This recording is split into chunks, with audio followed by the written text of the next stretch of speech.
ಭಾರತದ ಪಶ್ಚಿಮ ಘಟ್ಟದ ಕೊಂಕಣ ಪ್ರದೇಶದಲ್ಲಿ ಕಳೆದ ಒಂದು ವಾರದಿಂದ ಧಾರಾಕಾರವಾಗಿ ಮಳೆ ಸುರಿತಿದೆ. ಅಲ್ಲದೆ ಕೃಷ್ಣಾ ಜಲಾನಯನ ಪ್ರದೇಶದ ಕೊಯ್ನಾ ನವಜಾದಲ್ಲೂ ಮಳೆ ಹೆಚ್ಚಾಗಿದೆ. ಇನ್ನು ಮಹಾಬಲೇಶ್ವರದಲ್ಲಿ 8.7 ಸೆಂಟಿಮೀಟರ್ ಮಳೆ ದಾಖಲಾಗಿದೆ.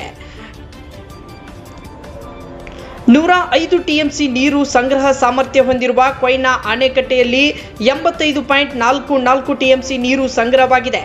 ಕೃಷ್ಣಾ ಮತ್ತು ಉಪನದಿಗಳ ಅಚ್ಚುಕಟ್ಟು ಪ್ರದೇಶ ವ್ಯಾಪ್ತಿಯಲ್ಲಿಯ ಮಹಾರಾಷ್ಟ್ರದ ಅಣೆಕಟ್ಟುಗಳು ಬಹುತೇಕ ಭರ್ತಿಯಾಗಿವೆ. ಯಾವಾಗ ಬೇಕಾದರೂ ಹೆಚ್ಚಿನ ಪ್ರಮಾಣದ ನೀರನ್ನು ಬಿಡುವ ಸಾಧ್ಯತೆ ಇರೋದ್ರಿಂದ ಜಿಲ್ಲಾಡಳಿತ ನದಿ ತೀರದಲ್ಲಿ ಮುಂಜಾಗ್ರತಾ ಕ್ರಮ ಕೈಗೊಂಡಿದೆ. ಚಿಕ್ಕೋಡಿ ಉಪವಿಭಾಗ ವ್ಯಾಪ್ತಿಯಲ್ಲಿ ಕೃಷ್ಣಾ, ದೂದಗಂಗಾ, ವೇದಗಂಗಾ ನದಿಯ 6 ಕೆಳಹಂತದ ಸೇತುವೆಗಳು ಜಲಾವೃತಗೊಂಡಿದ್ದು, ಮಂಗಳವಾರ ಬೆಳಗ್ಗೆ 8 ಗಂಟೆಗೆ ಕುಡ್ಚಿ ಸೇತುವೆ ಜಲಾವೃತಗೊಂಡು ಸಂಚಾರ ಸಂಪೂರ್ಣ ಸ್ಥಗಿತಗೊಂಡಿದೆ. ಇನ್ನು ಸಾರ್ವಜನಿಕರು ಸೇತುವೆ ಮತ್ತು ನದಿ ಹತ್ತಿರ ಸುಳಿಯದಂತೆ ಮುನ್ನೆಚ್ಚರಿಕಾ ಕ್ರಮವಾಗಿ ಕುಡ್ಚಿ ಪೊಲೀಸ್ ಠಾಣಾ ಸಿಬ್ಬಂದಿ ಬ್ಯಾರಿಕೇಡ್ ಹಾಕಿ ರಸ್ತೆ ಬಂದ್ ಮಾಡೋ ಮೂಲಕ ಸುರಕ್ಷತಾ ಕ್ರಮಗಳನ್ನು ಕೈಗೊಂಡಿದ್ದಾರೆ. ಸೇತುವೆ ಜಲಾವೃತಗೊಂಡ ಮಾಹಿತಿ ದೊರಕದ ಪ್ರಯಾಣಿಕರು ಮರಳಿ ಪರ್ಯಾಯ ಮಾರ್ಗದ ಮೂಲಕ ಸಂಚಾರ ಮಾಡಬೇಕಾಗಿದೆ. ಇನ್ನು ಈ ಮಾರ್ಗವಾಗಿ ಸಂಚರಿಸುವ ಪ್ರಯಾಣಿಕರು ರೈಲು ಮಾರ್ಗ ಅವಲಂಬಿಸಬೇಕು. ಇಲ್ಲ ಅಂಕ್ಲಿ ಮಾಂಜ್ರಿ ಮಾರ್ಗವಾಗಿ ಅಥವಾ ದರೂರ್ ಅಥ್ನಿ ಮಾರ್ಗವಾಗಿ ಸಂಚರಿಸಬೇಕಾಗಿದೆ. ಇನ್ನು ಸಾರ್ವಜನಿಕರು ಸೇತುವೆ, ನದಿ ಹತ್ತಿರ ಬಾರದಂತೆ ಮತ್ತು ನದಿಗೆ ಇಳಿಯದಂತೆ ಮುನ್ನೆಚ್ಚರಿಕಾ ಕ್ರಮವಾಗಿ ಎಎಸ್ಐ ಸುರೇಶ್ ಕಲ್ಯಾಣ್ಪುರ್ಕರ್ ಮಾಹಿತಿಯನ್ನು ಕೊಟ್ಟಿದ್ದಾರೆ. ವರದಿ ಬಸ್ಸು ಮಾಳಿ, ರಾಯಬಾಗ್.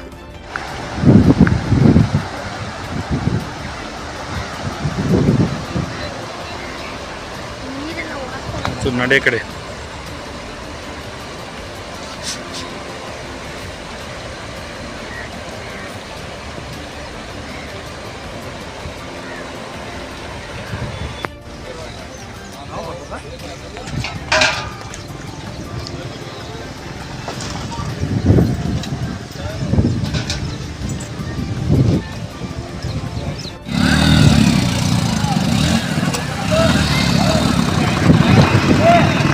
ಹೊಳೆ ಹೊಂಟಾರ್ರಿ ನೋಡ್ರಲ್ಲಿ ಎಷ್ಟು ಮಂದಿ ಬಂದು ಹೊಳೆ ಹೊಂಟಾರ್ರಿ.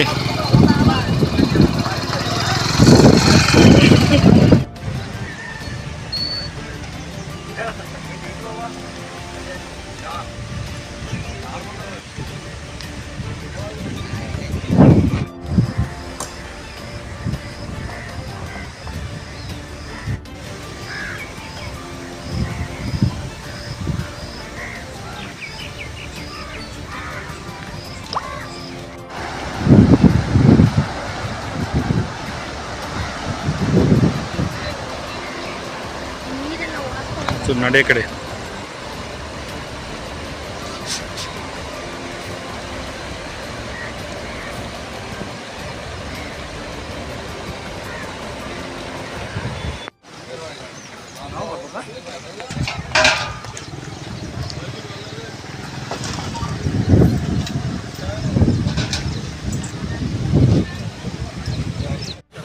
ಕುಡ್ಚಿ ಪೊಲೀಸ್ ಠಾಣೆ ವತಿಯಿಂದ ಸಾರ್ವಜನಿಕರಲ್ಲಿ ವಿನಂತಿಸಿಕೊಳ್ಳುವುದೇನೆಂದರೆ, ಈ ದಿವಸ ಮುಂಜಾನೆ ಮಂಗಳವಾರ 8 ಗಂಟೆಯಿಂದ ನಮ್ಮ ಜಮಖಂಡಿಯಿಂದ ಮಿರಜ್ಗೆ ಹೋಗುವಂಥ ಸಂಚಾರ ಮಾರ್ಗದಲ್ಲಿರುವಂಥ ಕೃಷ್ಣಾ ನದಿಗೆ ಇರುವಂಥ ಬ್ರಿಡ್ಜ್ ಇವತ್ತು ಮುಂಜಾನೆ 8 ಗಂಟೆಗೆ ಜಲಾವೃತವಾಗಿದ್ದು ನೀರಲ್ಲಿ ಮುಳುಗಡೆಯಾಗಿರ್ತದೆ.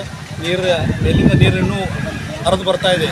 ಆದ ಕಾರಣ ಸಾರ್ವಜನಿಕರು ಈ ಮಾರ್ಗದಲ್ಲಿ ಸಂಚರಿಸುವ ಸಾಹಸಕ್ಕೆ ಹೋಗಬಾರ್ದು. ದಯವಿಟ್ಟು ಕುಡ್ಚಿ ಪೊಲೀಸ್ ಠಾಣೆ ವತಿಯಿಂದ ತಮ್ಮಲ್ಲಿ ವಿನಂತಿಸಿಕೊಳ್ತೇವೆ. ಮತ್ತು ಇದು ಕುಲ್ಲಾದ ನಂತರ ನಾವು ತಿಳಿಸ್ತೀವಿ ಅವಾಗ ಹೋಗುವಂತಾರೆ ಇಲಾಖೆಯೊಂದಿಗೆ ಸಹಕರಿಸಬೇಕು. ಮತ್ತು ಅಲ್ಲದೆ ಯಾರೂ ಸಾರ್ವಜನಿಕರು ಈ ನದಿ ಹತ್ತಿಗೆ ಹೋಗೋ ಸಾಹಸಕ್ಕೆ ಹೋಗಬೇಡ್ರಿ. ಯಾಕಂದರೆ ಅದು ತುಂಬ ಸೆಳೀತಾ ಇದೆ.